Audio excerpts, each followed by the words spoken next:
वादळी वाऱ्यामुळे संगमनेरच्या पाबळ पठारामध्ये 10 ते 15 घरं जमीनदोस्त झाली आहेत. अनेकांचे संसार उघड्यावर आले आहेत. यात कोणतीही जीवितहानी झाली नसली तरी ग्रामस्थांचं मोठं नुकसान यामध्ये झालं आहे.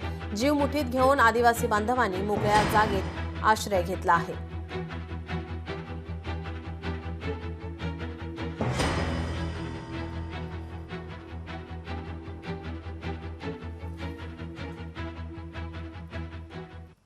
आपण सध्या आहोत संगमनेर तालुक्यातील वनकुटे गावातील पाबळ पठार या वाडीवरती.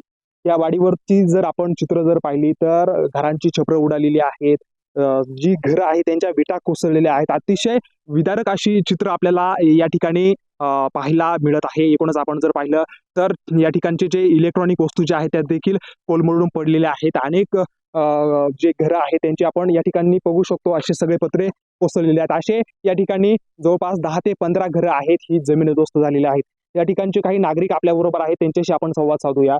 काय नक्की सांगाल बरं, काय नक्की सगळी परिस्थिती झाली होती आणि होत्याचं नव्हतं कसं झालं? संगमनेर तालुक्यातील वनकुटे गावाचा पाबळ पठार हा संपूर्ण आदिवासी आहे. या आदिवासी पठारावरती सुमारे 300 लोक राहतात. आज 3 दिवसाच्या सतत पावसामुळे एवढं नुकसान झालेलं आहे. सगळं धान्य धुंड सगळं भिजून गेलेले, कपडे राहिलेली नाही. स्त्रिया सगळ्या इथं होत्या, त्यांचा आक्रोश ऐकू आला. आमचा कोणी वाली नाही, आम्ही हे घर उभी करायची कशी? शासन याच्याकडे लक्ष देत नाही. ग्रामस्थ म्हणून यांच्याकडे मागणी करतो, शासनाने इथं येऊन भेट द्यावा आणि त्यांचा झालेला नुकसानीचं आणि त्यांच्या व्यथा समजावून घेऊन त्यांना योग्य त्याप्रमाणे मदतीचा हात आणि घरं बांधून द्यावीत अशी मी सगळ्या आदिवासीकडून विनंती करतो.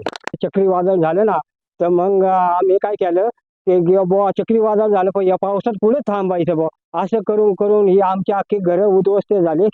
असं झालं त्यांनी डायरेक्ट आम्हाला असं अंदाज नव्हतं का एवढं होईल म्हणून, पण असं झालं त्यांनी डायरेक्ट आमच्या अख्खी घरं उद्ध्वस्त करून टाकली. तर आता आम्हाला आता काय परिस्थिती?